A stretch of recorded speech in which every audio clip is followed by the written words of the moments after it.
መራን ለረፍቶ ወደ መልበሻ ክፍል ገባን። ሮናልዶ 2 ዲማሪያ 1 ጎል አስቆጥሯል። ሞሪኒዮ እኔ ላይ ብቻ ትኩረት አደረገ።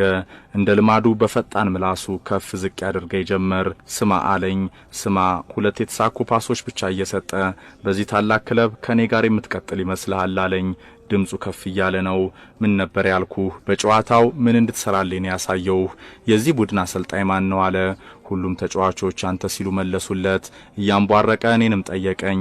አንተ ስል አንገቴን ደፍቼ ምን ላይ ሰጥተው እንደ ቡድን ተጫወት፣ በጓደኞች ላብ አንተ ጎልተ ለመውጣት አትንቀሳቀስ፣ እንደ ወንድ ልጅ ታግለህ ኳስ እየነጠቅ ተጫወት ሲል ጮኸ። ቀጠለናም እንዴት ታክል እንደሚወረድ ላሳይህ አለኝ። በዝምታዬ እኔ ቀጥያለሁ። በመልበሻ ክፍሉ ዝምታው ነግሷል። ከረፍት 15 ደቂቃው 10 ያህሉ ተጠናቋል። ስለኔ ያወራ ኦዚል ይቀጥላል። ደሜ ፈላ፣ አዋረደኝ። ታክል ያሳየኝ በመልበሻ ክፍሉ እንደመደነስ አደረገው። ትግስት ያለቀ። ለምን ታዲያ አንተ ገብታ አትጫወትም አልኩት። ሳቀብኝ። አንተ ፈሪ፣ ይህ ሪያል ማድሪድ ነው። አሰልጣኙ ደግሞ እኔ ነኝ ታውቀዋለህ። ካላወቅከው ልንገርህ፣ ጆዜ ሞሪኒዮ እባላለሁ። በ90 ደቂቃ 2 ኳስ እያቀበልክ መልክን አሳምረ የምትኖርበት የውበት ሳሎን አይደለም አለኝ። ጫማዬን አውልቄ አናቱን መተርተር አማረኝ፣ ግን አላደረኩትም። አንተን ከእንግዲህ ማንም አይፈልግህም። አንተ ፈሪ አልቃሻ፣ እንደ ሕፃን ልጅ እያሽሞነሞነ የሚያኖር ፈልግ ሲል አንቧረቀ።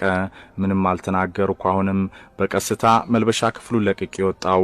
ፍቃዱን አልጠየቅኩትም ነበር። እርሱ ግን መናገሩን ቀጥሏል። አንተ ዚዳን አይደለህም። መቼም እድሜ ዘመንህን እንደ ዚዳን አትሆንም በዚህ ክለብ አለኝ።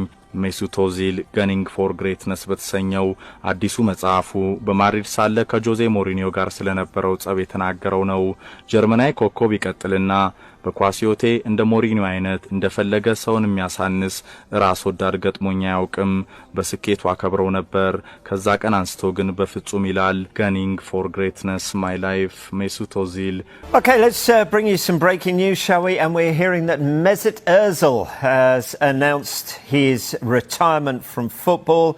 17 ዓመታት 737 ጨዋታዎች 137 ጎሎች 262 አሲስቶች የዓለም ዋንጫን ጨምሮ 11 ዋንጫዎች ከሻልክ እስከ ብሬመን ከማድሪድ እስከ አርሰናል ከፌነርባቼ እስከ ባካሺር ለሚሊዮኖች የኳስ መዝናናት ምክንያት የነበረው ዛሬም ርቆ በመድፉ መንደር የሚወደደው ስለ ታላቅ የእግር ኳስ ተስጦው ሁሉንም በጋራ የሚያስማማው በቄንጠኛ ጎሎቹ ጣጣቸውን ከጨረሱ ፓሶቹ ጋር ዘመናዊ እግር ኳስ ፈጽሞ ማይረሳው ሜሱት ኦዚል ዘ ፓስ ማስተር የአሲስት ንጉሱ በመጨረሻ በ34 ዓመቱ ጫማውን ሰቅሏል።